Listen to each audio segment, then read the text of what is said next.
আজকের রেসিপি দোকানের মতো মিষ্টি দই। দই খেতে তো আমরা সবাই ভীষণই পছন্দ করি, তবে এই দইটা দোকান থেকে কিনে না এনে বাড়িতে কিন্তু খুব সহজভাবে বানানো যায়।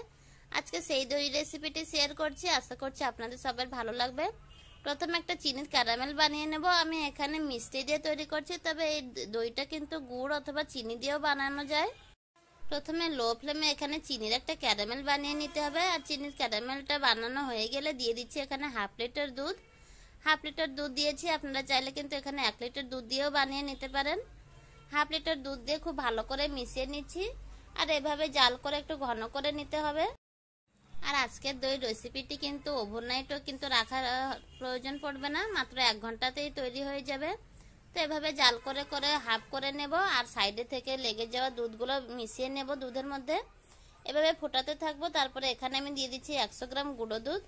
গুঁড়ো দুধটা একেবারে অপশনাল, চাইলে দিতে পারেন আবার নাও দিতে পারেন। গুঁড়ো দুধ দিয়ে একটা লো ফ্লেমে হ্যান্ড উইস্কের সাহায্যে মিশিয়ে নেব।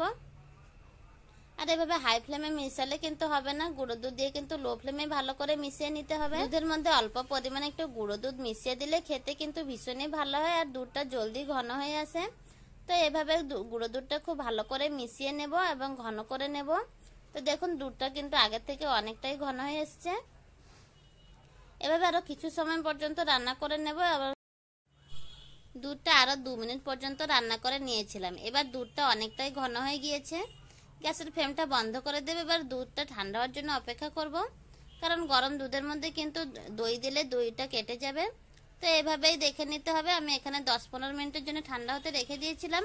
হাত দিয়ে দেখে নিতে হবে, হাত যত সময় পর্যন্ত সহ্য করা যায় সেতটুকু পর্যন্ত রেখে দিতে হবে। তারপরে এখানে দই মিশিয়ে দিচ্ছি। আমি এখানে 4-5 চামচ দই দিয়ে দিচ্ছি।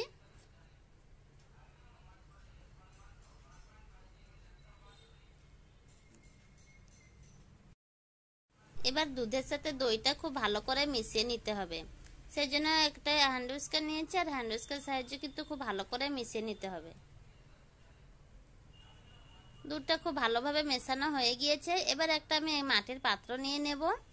আমি এখানে মাটির পাত্রে অল্প একটু দই মেখে নিয়েছিলাম, মানে চারপাশে একটু দই লাগিয়ে নিয়েছিলাম।